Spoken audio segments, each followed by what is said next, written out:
My name is Jacob Barhak. Thank you for coming here to hear me talk. I'm going to try to entertain you for a little bit.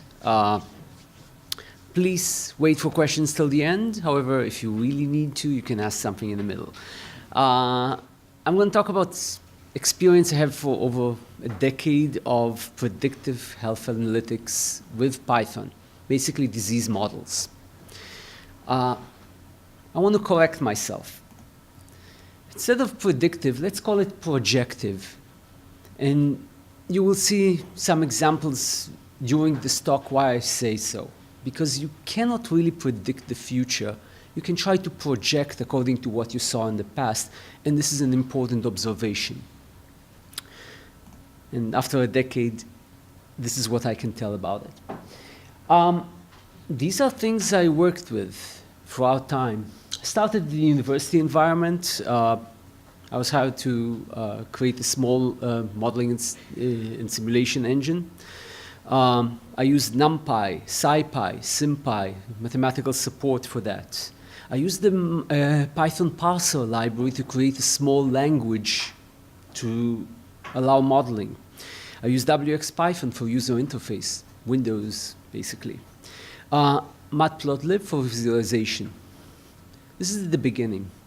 About 5 years ago, I became independent, and I created, out of all of those tools I was working before, I created the micro-simulation tool, MIST. MIST supported high-performance computing simulation, and I used Star Cluster to launch simulations on the cloud. This was available at that time. Today, there are much better tools, apparently. It's still a good tool, by the way. I used Inspired to create some evolutionary computation to process information that's available as summary data where I needed to recreate population data at the individual level. I used basically genetic algorithms, and this library helped me very much. This year I used XML-lib to import information from ClinicalTrials.Gov. And you will see some examples during this talk using bokeh. I had to visualize some of the results I was getting to figure out what was going on during my simulations. I also recently started working with libSBML. SBML is the system biology markup language. It allows biological models to be transferred and simulated in different tools. It's still developing, but Python already has an interface to it. So these are things I worked for over a decade on disease modeling. So what do I really do? What's disease modeling? So what you see here is what I was seeing a few years back. This is from 2014, but I was seeing this a few years even before. You see here a population, starts about 1,000 people, and you can see for each year how many people start that year in the simulation. The others die. Heart attacks, strokes. This is the diabetic population. I worked on diabetes most of this time. The different trajectories you see are different models. And you can see at the end, there's like 10% variation between the models. This is how the models are accurate today. To some degree, they will predict things within 10%. And this is 64 models, or to be correct, 6 model combinations, actually. But this is only part of the picture. Let me show you the bigger picture. You see this blob of lines here? Now you have much, much more variability. The only thing I did is I applied those 64 models on 32 populations. Actually, with 44 populations with 2 variations. Now there's many more trajectories spanning many more options of what will happen to people. And each one of those is like 1,000 people. And I have like 4,000 simulations over several years. And sometimes I have to repeat the simulations again and again and again. Number of simulations just goes off the chart. This is, the legend is too big even to fit in. So you cannot even look at it this way. Analyzing such data takes high performance computing, and you You have to figure out ways to actually look at this data. And think about it. Which one of those models is correct? Which models to apply to which population to get the best estimate of what will happen to this population? It's kind of hard to tell from all this information. So this is why I started the reference model. I saw this problem, I saw this blob enough times to understand that we need a solution, and this is what I started the reference model. This is the reference model about after 2 years. What you see here is how the reference model accumulates knowledge, and those are results of it. What types of knowledge does the reference model accumulate? 2 types of knowledge. One type is the observed data, what actually happened in those clinical trials. Some people started the clinical trial, some get sick, some died. You recorded those, this is empirical data, was observed, and you can use it. So this is one type of data that the reference model uses. The other type of data is our assumptions, our models. We may not know, our model itself is an assumption. We assume that things will behave this way. It's still, this assumption is also knowledge, active knowledge, because it actually computes something. It's like a piece of code. If you combine the models with the observed data, you can now see how well we understand the data. So this is what the reference model does, and the way it does it in this big matrix is by showing the models as columns. The populations are rows. See those small little black dots here? Those are actually names of populations. And this here, these are numbers telling you how well the model describes the population. Basically, it's a validation test of all the models running all over all the populations I plugged in. And this requires high-performance computing to compute, because each one of those cells is like 1,000 people running for several years. So the colors represent approximately how well the models fit the populations. Green is good, red is bad. And you can see greener areas represent better models. You can see this red line over here? Unexplained. We saw population. None of the models can explain this data. It may be an outlier, meaning like the clinical trial, just something funny happened there, and statistically we have outliers every once in a while. But it might be that just our model's not strong enough. And this is what the reference model allows you to do. It actually gives some sort of understanding of how well we understand what data is out there. And it gives us a reference to compare to. So if you have a new model, now you have something to compare it to, a reference model. So I already talked about this in PyTexas 2015. I was showing this graph of what happened in 2015. I started the reference model in 2012, high-performance computing capability 2013. 2014-15, I was handling population, how to import population data. I'm going to talk about a little bit at the end, but not much.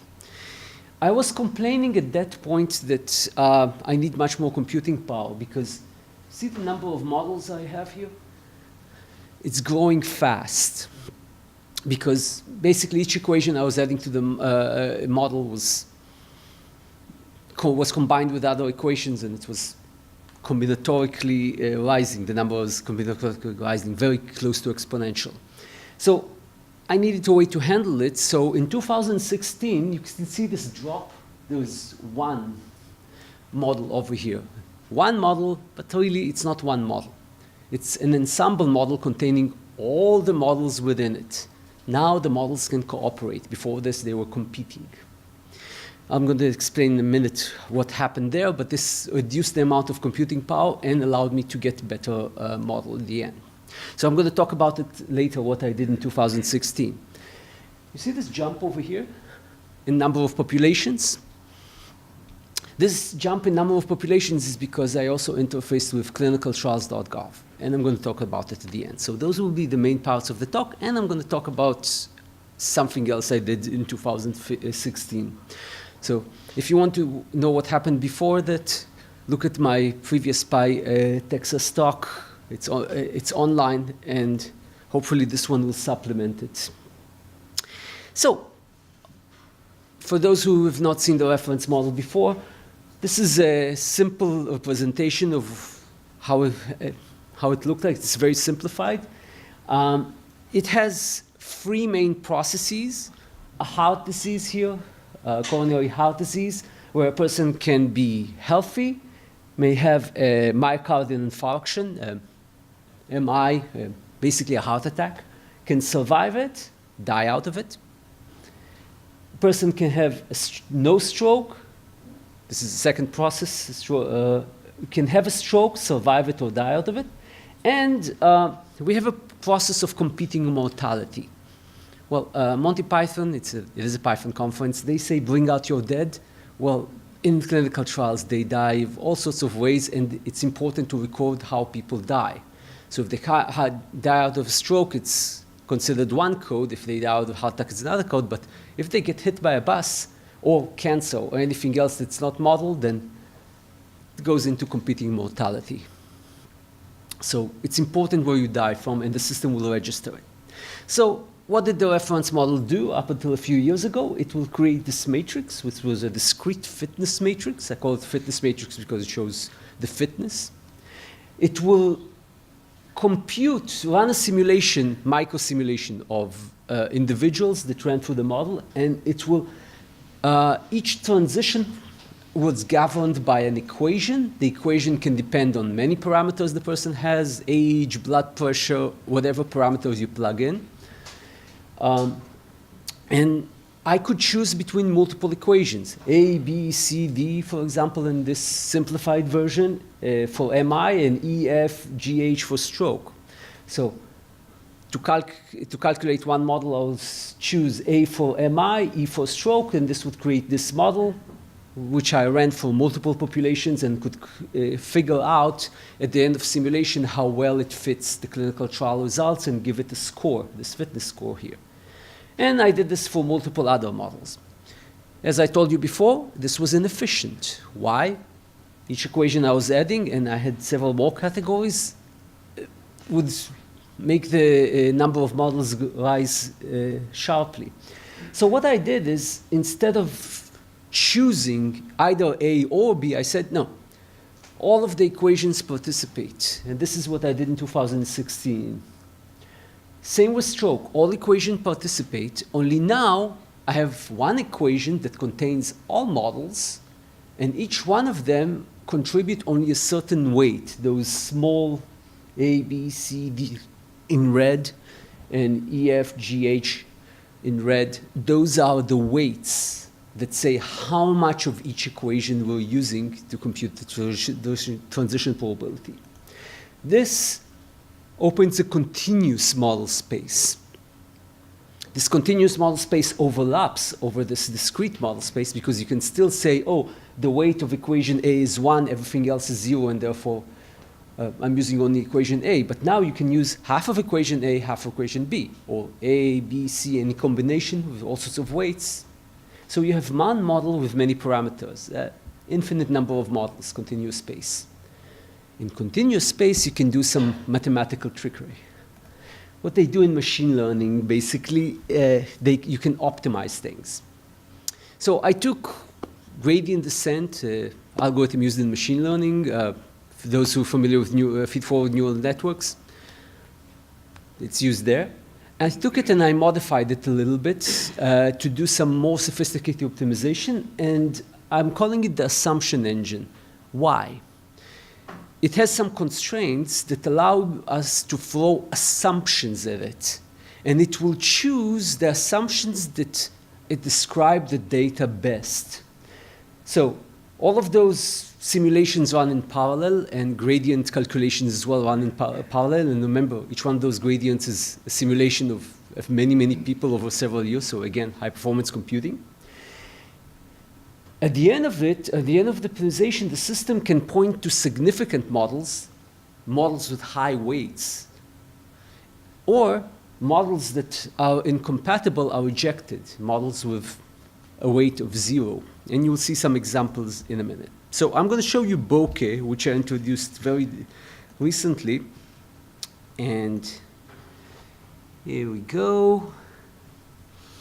What you see, Bokeh can run within a browser, and I'm running a Bokeh server in the background. And I'm showing optimization results. Results took a few weeks to compute in the cluster that I have. And what you see here is the convergence. And Bokeh is interactive, so if I go over some of those points, it will show me what they mean. But what do they mean? So these big circles are the solutions. The fitness of actually the solution. Here's the fitness, and here's the iteration during the optimization. So you can see clearly that fitness improves. Fitness is an error measure. We want it to be low. And those small little circles here are the gradient components. So you can see usually the circle is kind of in the middle. The big circle is kind of in the middle of most other components. However, you can see there's usually one point that pulls it off. This is a gradient component associated with one of the MI equations, equation MI11, one of the equations I added at the end. And it's usually way off. You can find it all over the time way off. We'll get back to it in a second. Let's see what this means. This is what happens during optimization, actually. Again, you can see the fitness here in iteration 1. And each one of those bars represents the weights associated with the equations, the risk equations that determine the probability of transition. So those are 11 MI equations, those are 12 stroke equations, those are 3 MI def equations, 2 stroke def equations, and 2 competing def equations, and let's ignore those at the end. We'll talk about it in a few minutes. At the beginning of simulation, I assume all models that everyone told me, I believe them all the same way. I have no idea knowing which model is better than others, so I assign them the same weight, and this is my initial condition. And you can assign multiple initial conditions that will run in parallel. You'll see some example later. After one iteration, you can see first a huge drop here in fitness, and you can see equation MI11 disappeared. Its weight is 0. The reference model tells me, look, to explain the data, the population data you're having, this equation is not useful at that point, at this point. Maybe it's useful for other data. Maybe it's useful under other conditions. Maybe I misimplemented it. In any case, the system tells me don't use it. Instead, use this mixture of models. And it computes this over all equations that I plugged in. Let's continue running the iterations, and how nice Bokeh is so interactive. It allows you to see what happens each iteration. It takes days to compute each one of those iterations, but after a while, we converge, and I'll just run it till the end. Eventually, the system converges to about 3 significant MI equations that says, yes, this will explain the data, and the data here is about 90 populations, 90 cohorts of populations. And here you can see one dominant stroke equation and some other supporting stroke equations. Some disappear again. And you can see some some def equations that change a little, but not too much. The weights now that you see here, with this mixture of weights, you can now say that this is the best model that explains your data based upon all the models I was able to collect into the system. And they come from multiple sources I'm going to talk about in a second. So now I have the best model. How nice. Let's apply it to something. Is this the best model, really? Well, that's a question. Is this the best model? Let's look at the data for a second. That's why I say don't use predictive analytics, use projective analytics. If I apply now the best model on what happens in the future, will it really predict the future? Let's look at the data where it came from. The data came from about 3 decades. The models are based on about came from 3 decades. Think about a model date being the middle of the clinical trial that actually where the data was collected that created the model, the equation. So if I had a clinical trial that started in 1980 and finished in 1990, it's basically a 1985 model. 1985 model applied on population of 2000, current population 2015 or 2017 is about 3 decades. What do you say? 3 decades, things changed? What do you say? Yes. No, this is a consensus. Actually, things did change, and you'll see it in a second. So I have data from 3 decades. I have a model, observed data from 3 decades. I have models from 3 decades, approximately, and you can see the timestamps I have. I say, okay, things change. How much do things change? Well, if I added a correction term, and this is a correction I add to all models, and I take the adjustment time from model time, basically the middle of the clinical trial it was based on, to applied time, and I plug it in. And this is calculatable because you know those dates to some degree. Then I add a coefficient of saying how medicine progressed in that time. Medical progression, medical improvement. And I added one more coefficient to figure out whether it was due to surgeons becoming better, meaning post-event treatment was improving, or preventative measures. I call it the prevention coefficient. So people stop smoking, but then again, we have better surgeons. Which one contributed more? I added those elements, and here what the reference model can do. It can optimize those as well during the optimization I showed you. So you can actually calculate those rates according to all the data that you can accumulate. So now the accumulation of knowledge becomes important and interesting. Let me show you how it looks like. And we'll turn to our bokeh visualization, and we'll switch to an earlier data set. What I'm showing now, I calculated earlier the CO, so it's based on less data. I put less computing power in it, but I did do some other things, but it's still representative of the data I have at the time, and let's see what the simulation tells me. So first you see, I currently have 2 assumptions. It will always put the best fitness one at the beginning. So I'm running 2 optimizations in parallel, and both will converge very nicely. The convergence here improves fitness by more than twice, whereas if I don't add the temporal correction component, the ones that improves for difference between model time and application, if I don't add this element, then it will be less than by twice. So this is already an indicator that yes, medicine has improved, because if we add this assumption produces better results.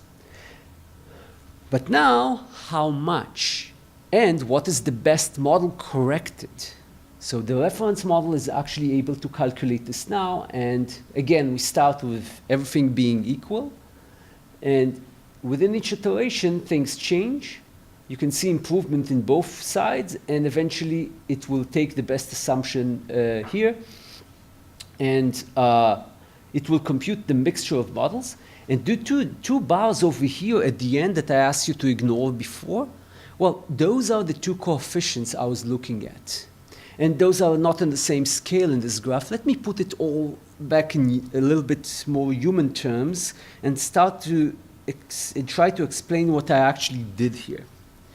So what I was actually trying to do is I tried to calculate what is the equivalent of Moore's law for a medicine improving.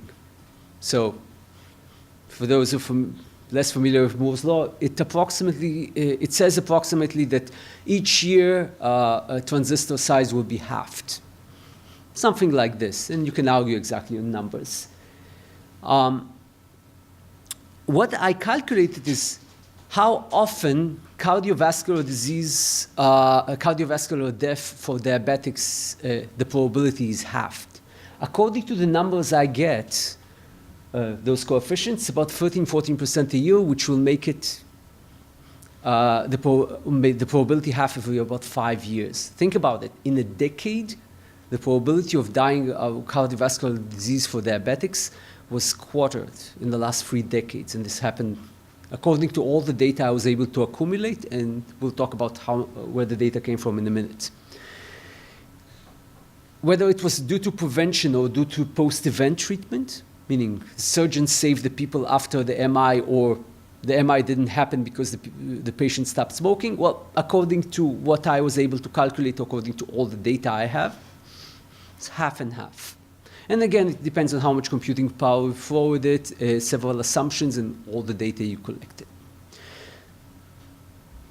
Let's forget about it for a second. Let's go back to the example that I was showing you before with the best model. And let me show you the ones that I told you before I introduced the temporal correction, the equivalent of Moore's law. If I use that model, I can actually calculate what will happen to people in the future. And I was looking at how many life years they will live. And this graph shows, again, a diabetic patient, and non-smoking, smoking, A1C is a level, basically they measure how bad your diabetes is. You want to have it as low as possible here in those numbers. Lipid ratio is division of two cholesterol levels. We want it to be as low as possible here. Systolic blood pressure, SBP, about 120. We don't want the high blood pressure. This is bad. And ages, 45, 55, 65, and 75, and it did this for male and for female. Each cell here shows you how many life years the person still has to live. So for a relatively healthy male, 45 years old, about 32 more years. 6 smoking female, which have this for a 75-year-old will be about 8 more years. These are the numbers. So this is according to the best model I showed you in the first optimization. Actually, not even that, but close to that. The optimization showed at the end was calculated specifically for PyTexas. I haven't generated those tables according to that best model. But this I generated about a year ago before I added temporal correction. Temporal correction, the equivalent of Moore's law applied. Look at the nice gradients here. Green at the top left and red at the bottom right. I'm talking about the color gradient. You can see it's important whether you're taking care of yourself or not, according to those charts. But what if I add temporal correction, meaning the equivalent of Moore's law? Remind you, in 5 years, the probability of dying out of cardiovascular disease will be halved according to the numbers I have. This is what happens. Without correction, with correction. Without the equivalent of Moore's law, with the equivalent. See how the number of the colors changed? All of a sudden, it doesn't matter how sick you are. It only matters how old you are. Why? Because while you live, if you're about to live 10 more years, someone in the other side of the world will find some cure that will eventually cure you or prevent you from having the complication that will create your death. Again, predictive analytics versus projective analytics, this is if things will continue like in the last 3 decades. Will they continue like in the last 3 decades? We don't know. It depends on how fast medicine will progress. But the reference model gives you insights that tells you if things behave under a certain assumption, a certain way, then this is what you get. Otherwise, you'll get something else. This is why the reference model is important. It shows you a wider view of what's going on. It knows models are not necessarily correct. Models are assumptions. It just figures out which assumptions work together best to explain your data. And we're talking about data. So remind you, reference model accumulates knowledge, 2 types of data. The active equations that were extracted from clinical trial data. Think about it as like all the data of a clinical trial zipped into one equation, compressed into an equation. Later, you can apply this code to figure out what happened. But also population data, which actually what happened in that clinical trial. Now, when I say data, you can think about you going to the doctor's office and they write the records and stuff like that, and there are people here in this room who work with such data, individual data. Actually, you see what's happening. Well, I don't see what happens to the individuals. I run simulations at the individual levels, but I don't use individual data. Why? Individual data is restricted. if you go to the doctor's office, then whatever you tell the doctor is protected by all sorts of laws, and the doctor is not allowed to release it or make it public. However, when they conduct a clinical trial, they can and they do publish the summary data of what happened to the entire cohort. So the people are not identified, but they do give information away. Now, think about it. If you conducted a clinical trial in the UK and you have this individual data, you cannot merge it with information from the US, not easily. There are all sorts of ways that they do this, but like, you cannot merge this restricted individual data. However, there is no restriction on merging publicly available data. And this is what the reference model knows. It knows how to accumulate this knowledge. So it gives us the wider view of the phenomena that are going on, and you can ask questions at the bird's eye view.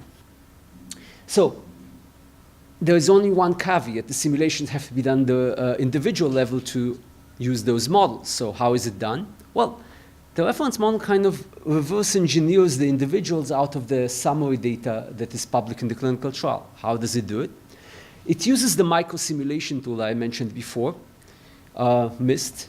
And MIST has its own language that allows you to generate individuals and include even inclusion and exclusion criteria of what happened in the clinical trial. Then it calls inspired evolutionary computation. It's written by Aaron Garrett, very nice library. If you ever need to use a genetic algorithm or simulated annealing, that's a good library for it.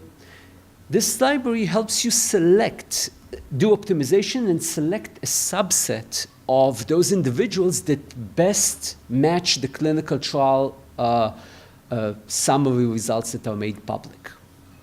Good, so now I have a way to actually simulate individuals and say, oh, this cohort resembles what happened in the clinical trial, and I can run the simulations on. And I match the statistics to within how much computing power and assumptions I plug in. I also, to manage a large number of populations, I use object-oriented population generation techniques. I won't go into details, but it allows me to reuse some code, define defaults, handle missing data in all sorts of nice ways. However, I have a problem. Where do you find this publicly available data? If I conduct a clinical trial, someone puts it in this journal, then someone puts it in that journal, and not in the same year, and then sometimes they put it in several times in several publications, and you have to figure out which ones to pull which information from. And when you get this clinical trial report, I don't know how many of you have tried to read them, but those are cryptic, as if they were on purpose sometimes. The person reads them first time like, oh, what's going on here? And you have to pull this number from here and this number from here, and then, oh, it's different units. A mess. It takes about a week to convert one of those trials to a person who's done this enough times before to actually code that actually runs modeling code. Well, and on top of it, you have to actually find those in all sorts of places. Well, here comes the NIH for the rescue. And actually, they thought about it approximately before I even started this project about 10 years ago, I told you, a decade. They started a bit before. I think the first application is about 11 or 12 years ago. So the National Institute of Health created ClinicalTrials.Gov. If you go now and Google ClinicalTrials.Gov, they will show you a number of clinical trials that it now has in the system and show you how many states and countries it has it from. Basically, it's an international database. It has clinical trials for the entire world. And you can see here how number of clinical trials in the database is rising and rising fast. We're talking maybe the growth of how Python users grew. I don't know. I haven't compared this. But last year, I think it became a law to some degree, and I don't know all the nuances, but they have actually a publication about who needs to register in ClinicalTrials.Gov. And indeed, they register in numbers. And you see the last column here? Number of clinical trials of results. Those results are already pulled down from whatever information in the paper and processed to the degree that I can now process. The reference model can do this now, because I created an interface to ClinicalTrials.Gov I did it this year. So those are the populations I had before I accessed ClinicalTrials.Gov. 9 populations, 47 cohorts within those populations. And I painstakingly took about a week to plug in all of those from the clinical trials report, did all those conversions. Those populations, and you can see this number, this is extracted from ClinicalTrials.Gov, and this is the unique identifier. All the data has been extracted. At the end of the process, it took about a few hours to extract each one of those populations to convert to actually modeling code that is clean. It's much better than a week. But beyond much better than a week, think about the potential. I showed you the big numbers. This is only a small drop of what's possible. So what does the import system do? It handles several things. First of all, systematic review. It allows you to put those clinical trial data that you pull out of ClinicalTrials.Gov and put it side by side in a way that a human can decide, oh, I want those and not this trial in whatever I'm modeling. You can pull this data. The system will regenerate the population, the individual data to match those statistics you find out of ClinicalTrials.Gov. You have to give it a little bit of guidance, but it will do unit conversions for you.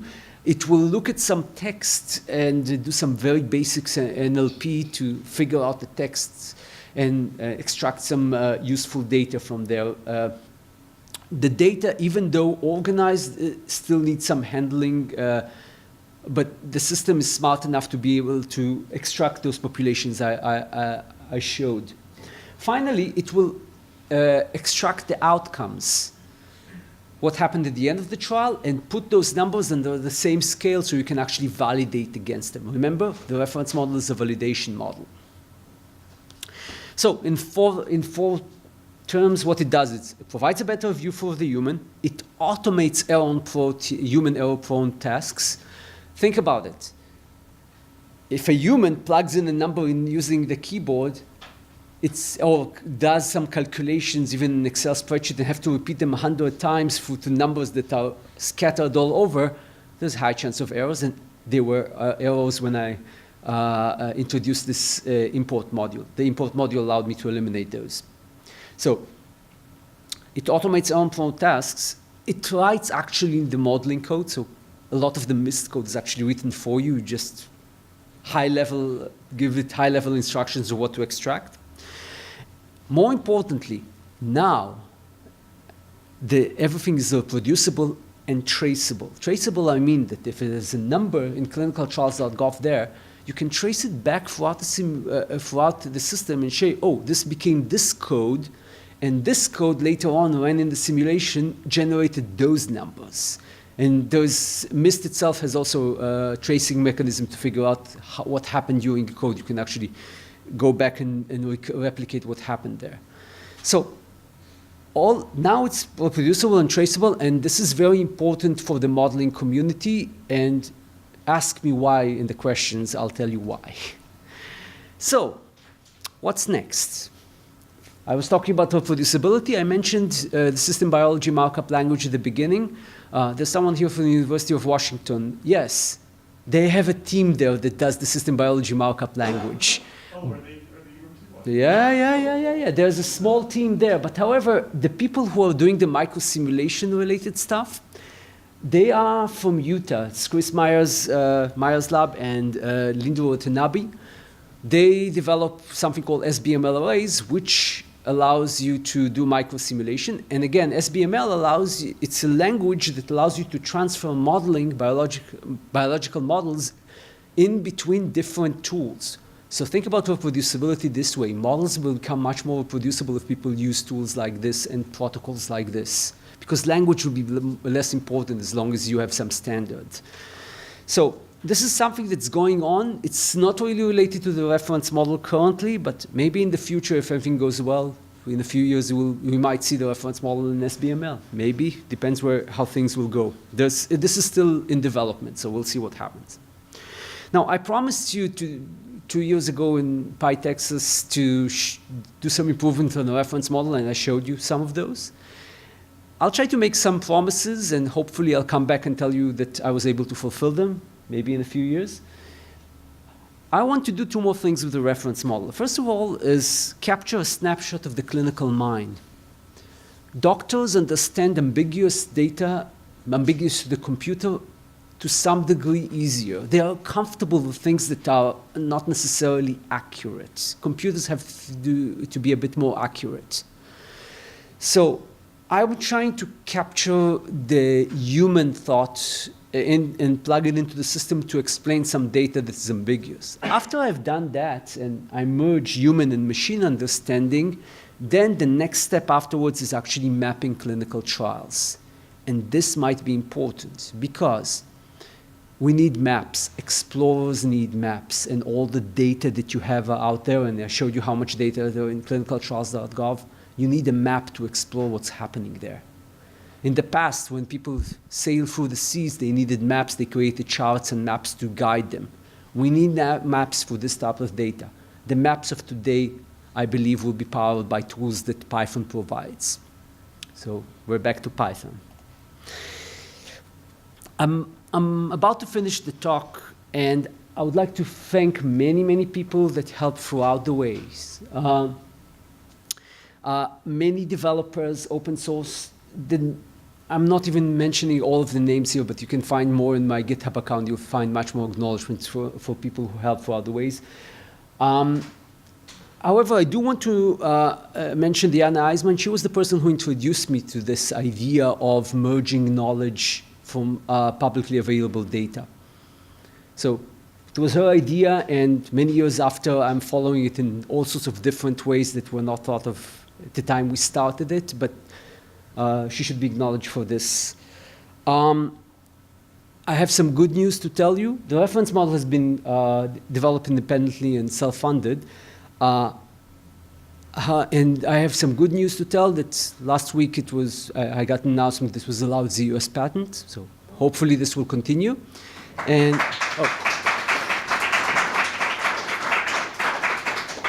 hopefully this will continue to do some more exploration, and I'm open for questions if you have any. Hopefully you have many. Oh yeah. So is your reference model only based on mortality outcomes, or are you also doing functional improvement outcomes maybe? Functional group outcomes. Functional improvement, I mean, so that's a big deal, especially for what we work with, like the quality of life improvement after. Okay. Reference model computes whatever you ask it to do. Yes, there is quality of life elements there. There's also cost elements you can plug in. Whatever cost function you have quality, you can do cost effectiveness analysis if this is what you're interested in. Yeah. However, think about it. To do any cost effectiveness analysis, you have to figure out what is the best model. What do you validate it against? So that's what I was showing you are the first few steps. If you can actually get the best model that fits your data and figure out all assumptions and know how to project and not perhaps instead of predict, then you can do outcomes, you can do quality of life. And yes, I've done those before, and there are examples for those. It does deaths, the multiple types of deaths, and if you have, as long as you can model the outcome, you can plug in. You can plug in more processes. You can model other diseases with the same tools. I modeled the microsimulation tool. I modeled mental health model at some point. I took it from an existing mental health model, and I incorporated Steve Leff from Harvard, and we did this a while ago. So the tools are there.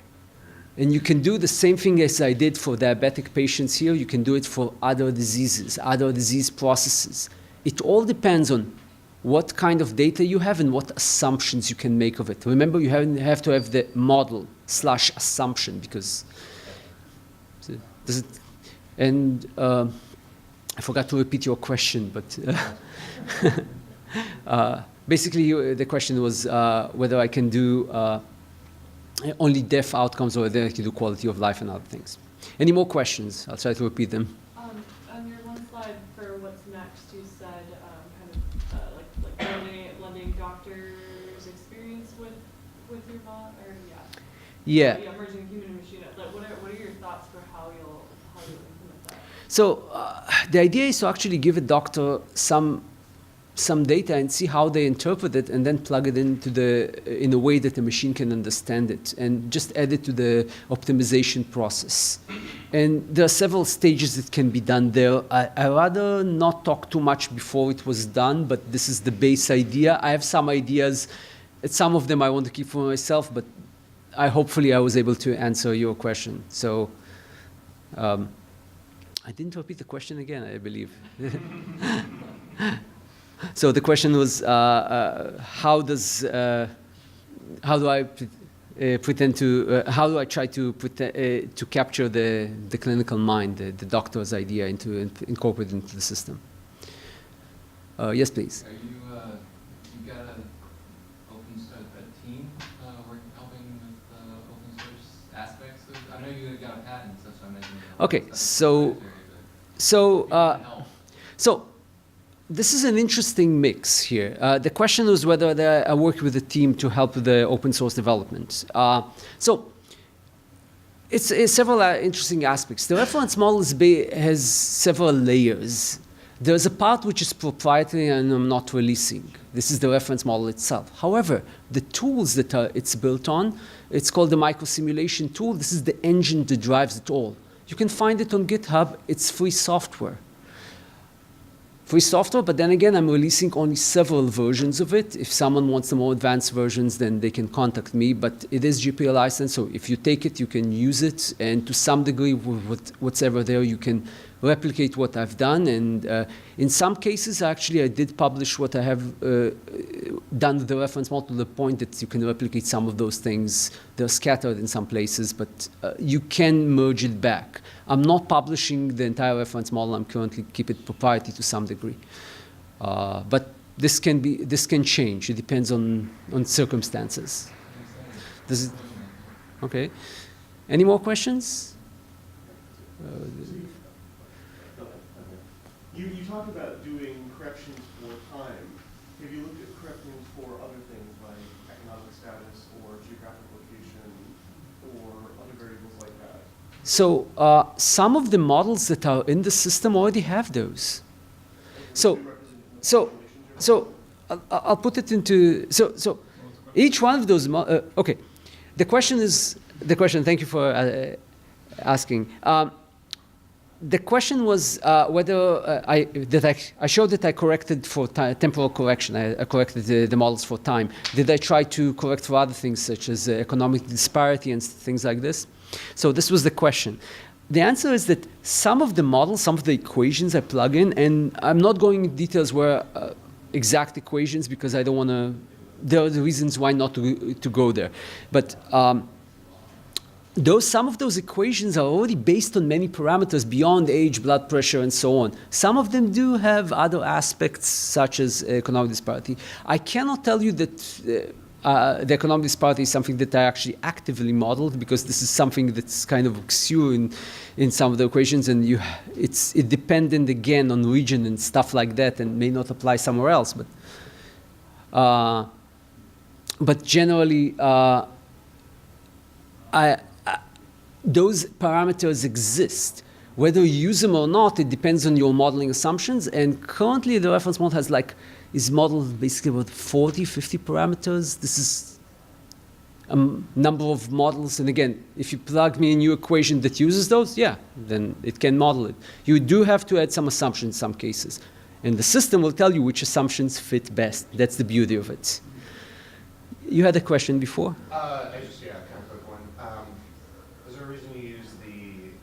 Trials as your data source versus like anonymized CMS, MDS records or anything? Okay. The question is why I use clinical trials rather than anonymized CMS records. So I use summary data that I plug into the system. Clinical trials usually tell me what happened in the beginning, what happened at the end. If you have any summary data that you want to plug in that addresses the problem. In this case, what I was showing you is mostly diabetic patients. Heart disease and stroke, those are big phenomena. if you give me a data set that has summary data, I can just plug it into the system. It's just a matter of you getting the data, what happened, the demographics at the beginning, what happened at the end, and how many years passed, and then what are your assumptions, and the reference model will do the rest as you saw. Any more? I'm out of time. Well, thank you. Any more questions, I'll be happy to answer.